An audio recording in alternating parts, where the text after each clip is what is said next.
We have another round of Blind Guardian talking. We're talking about Nightfall in Middle-earth today, the best album ever. And just go ahead, please. Yeah. An album about the Silmarillion, but that was not the initial idea, because there were actually two, maybe it was the initial idea, but you also had two other concepts, Merlin and Rheingold. And when it comes to Rheingold, it was based on the book by Stephen Grundy. Yes.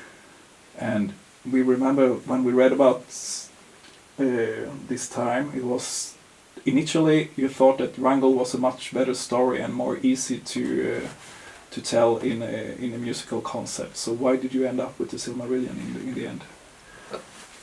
You want to start? I remember that the first thing I heard when you came, we had already a few songs written, and you came to me and you told me about Rheingold. I didn't know, but you told me about the book and explained me a little bit the story and what your concept would be in a more shortened version. And I really loved the song Rheingold, which became Nightfall later on. Yeah, it was Rheingold, the first song we composed, or one of the first songs we composed for Nightfall. And I was reading the book, obviously, and then dig deeper into the mythology, and I totally loved it. And I also saw that there were a lot of inspirations Tolkien has taken out of this part of mythology. So I believed it could be something cool for Blind Guardian, at least for the song Rheingold. And when the songs developed, there was that strong feeling, this is, music for a conceptual album. So we started discussing concepts in general, and my favorite topics were still Tolkien and the Silmarillion at that point. It was still the Arthurian epic, which took a big place on imaginations, and then basically, did I say Rheingold already? I don't know. But Stephen Grundy's story was another thing I could imagine to have, been abused for the concept. And then I started writing 3 concepts. And I believe I introduced it to you guys, and by whatsoever reason, I believe that my passion for Tolkien was still stronger than the passion for Stephen Grundy or for any story written about King Arthur. And also my ideas, for the connecting pieces might have been a little stronger. And that was the point when we together decided that it should be the Silmarillion instead of the other 2. But we were not aware that Rheingold, this awesome chorus part, had to change into Nightfall. And everybody was crying big tears. Yeah, I remember Fleming. Even Fleming, when he sang Nightfall, yes. Finally.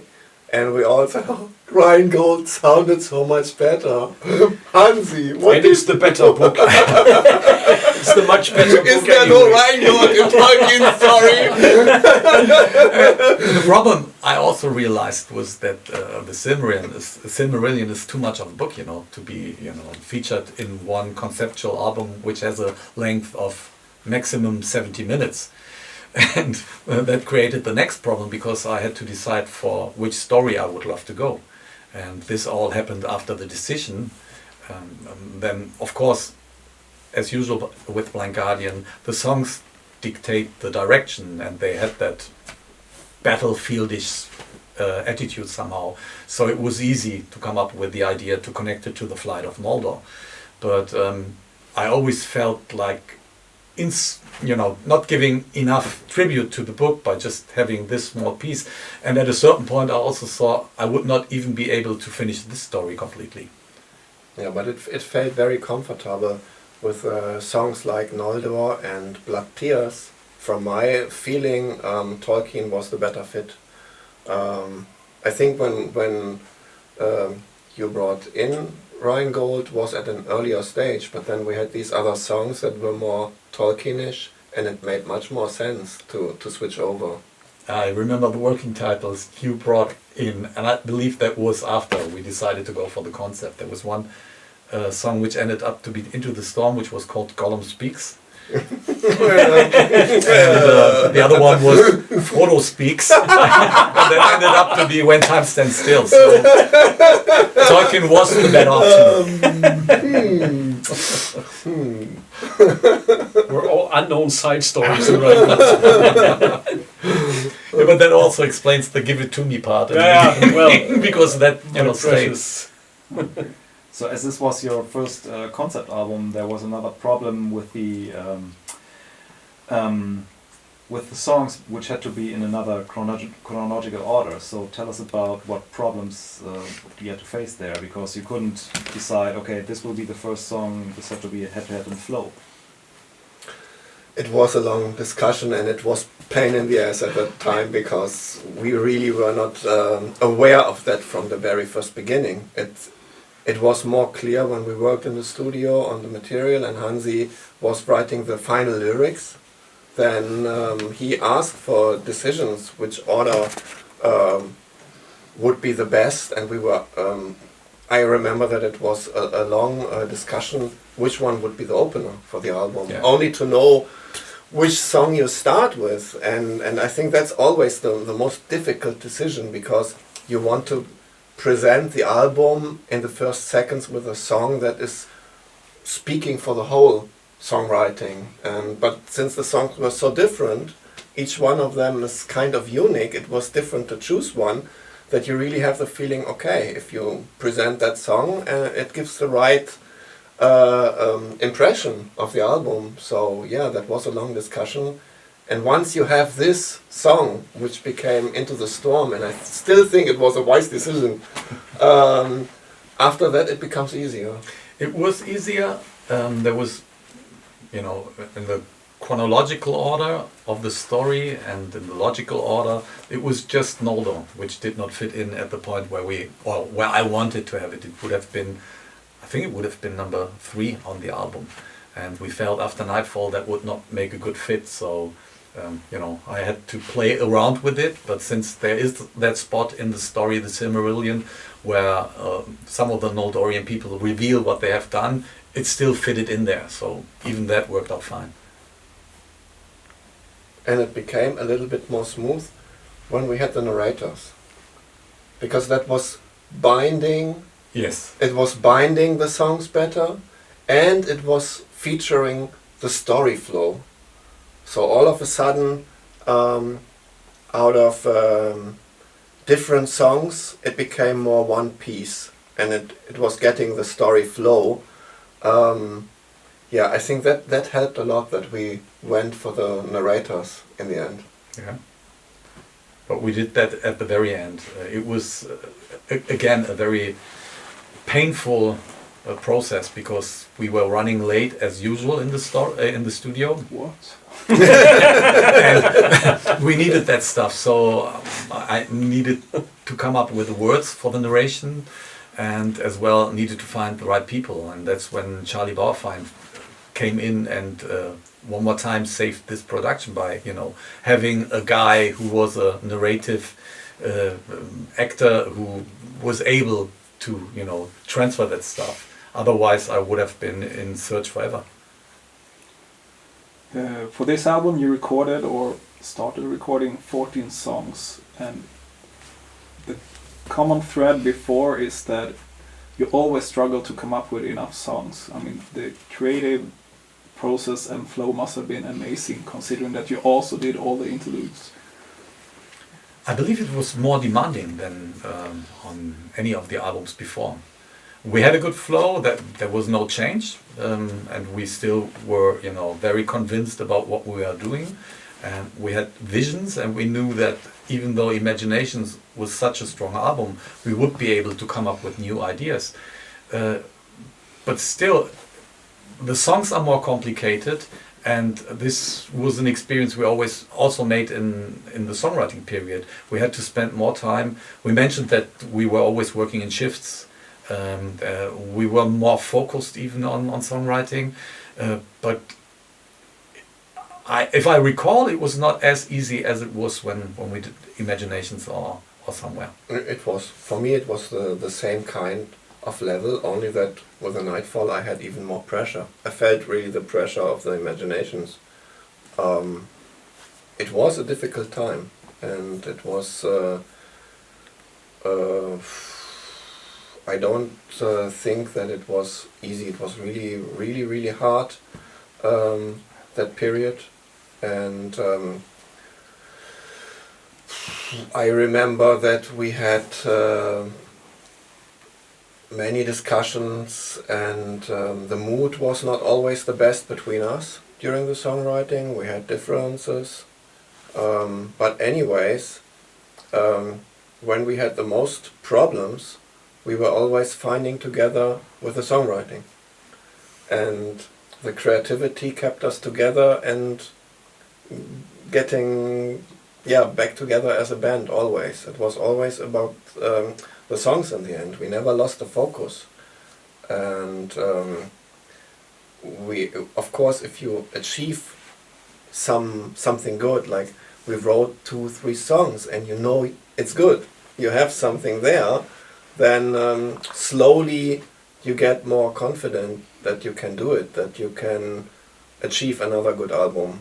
And we saw that it was a little bit different from the moods we created.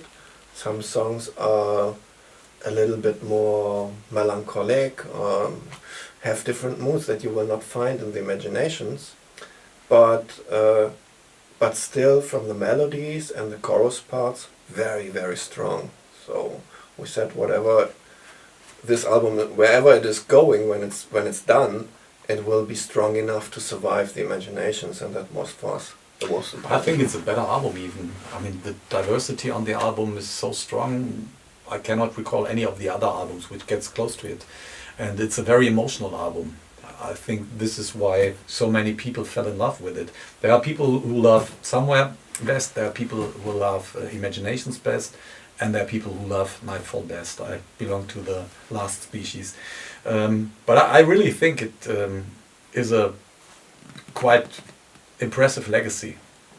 Just proves we have been very productive, and I do not know where that came from, because as said, I did not feel pressure that was coming later, but I felt it was a very demanding songwriting period. Maybe that's also based on the simple fact that we moved places again. We went into a smaller rehearsal studio situation because the shelter, the luxurious shelter we were in, was closed down. So we had to rent 2 smaller rooms, and we had to build up a studio in there, so everything was narrow and packed. And it did not feel as comfortable as the songwriting for Imaginations did, because we had all this wide room and we had a bar, we invited people, had parties, and this was straight working again. And, man, that explains. For the first time we took more time. We took longer to release the next album. Yeah, that's true. So that was the first time we said, okay, no compromises. No compromises. We are done when we are done. We really write as many good songs that we feel we have a complete album. And that was the first time we had that 4-year cycle. It was 3. Yeah. 3. Okay, And we had forgotten years in between, so we Okay. were It was very 3 busy. between Somewhere and Imaginations as well. yeah, but that was not Because of the didn't accident. take that didn't take so long. But you can Yeah. say like '94 we entered the studio for the Imaginations, and '98 we did Nightfall. So yeah, somehow 3 to 4 years, and it was the first time we took so long. So of course in 3 years songwriting you do more than in 1.5. That's what I wanted to say. Obviously.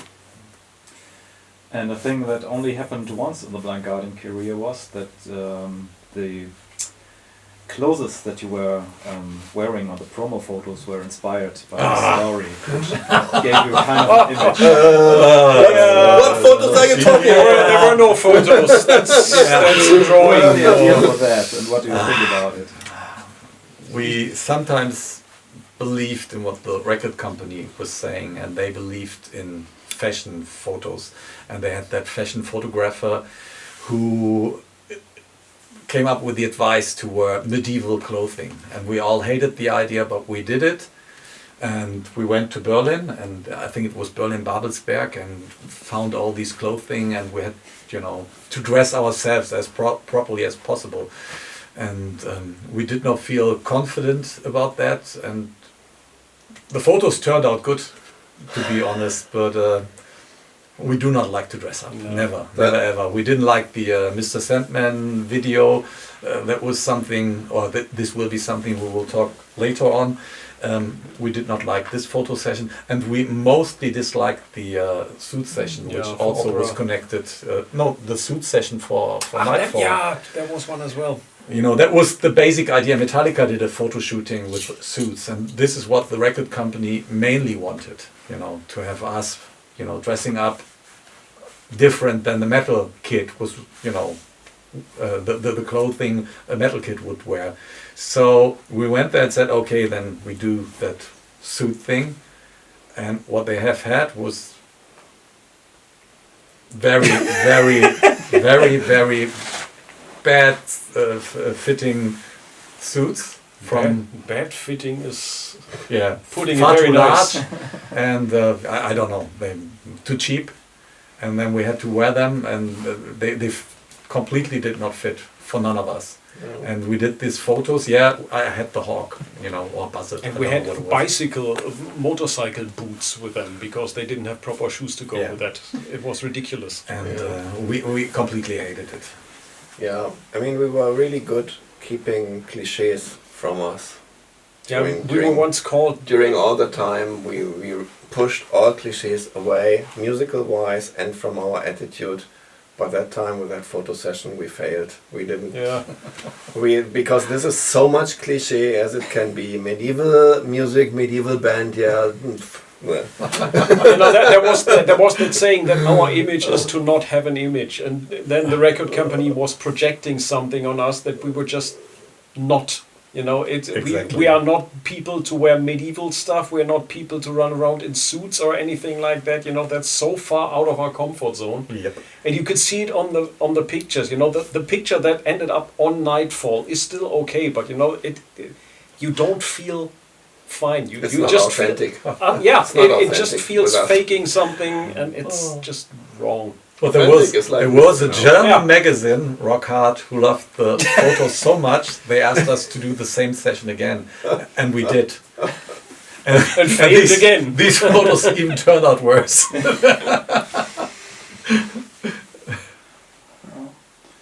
Well, as all the albums will be re-released soon, there will be 3 additional tracks on the re-release. Can you tell us about them? They have been around now in slightly different versions, and what can people expect? Well, I mean, Doom has been released on Beyond the Red Mirror, so that is not a new song. But still, we found the original recordings, done by Tom and Oliver Holzwart on bass back then. We always had these songs and never found the time to accomplish them. Back in the days when we did the Nightfall album, we were running out of time as usual, and these songs were not accomplished, and we had to stop recording pieces for the songs at a certain point, because otherwise we would have been far too late. So we just held them back for a later moment that was supposed to be a year later, but even then the songs were not finished, so we still pushed them forwards. And Harvest of Sorrow has been finished somewhere in between Nightfall and Night at the Opera, and has been partly used for a Night at the Opera, but it did not fit into the concept anymore. So it ended up to be a B song on the single, and then there was Silence, and I think it also ended up to be bonus tracks on some of the album versions. But that was never justice for the song. The Tides of War was not finished, Doom was not finished, and we held them back until we rediscovered them when we did Beyond the Red Mirror. We finished them both with Barend on bass and Fredrik Imke on drums, and just decided not to release The Tides of War at that point, and basically Doom ended up on Beyond the Red Mirror.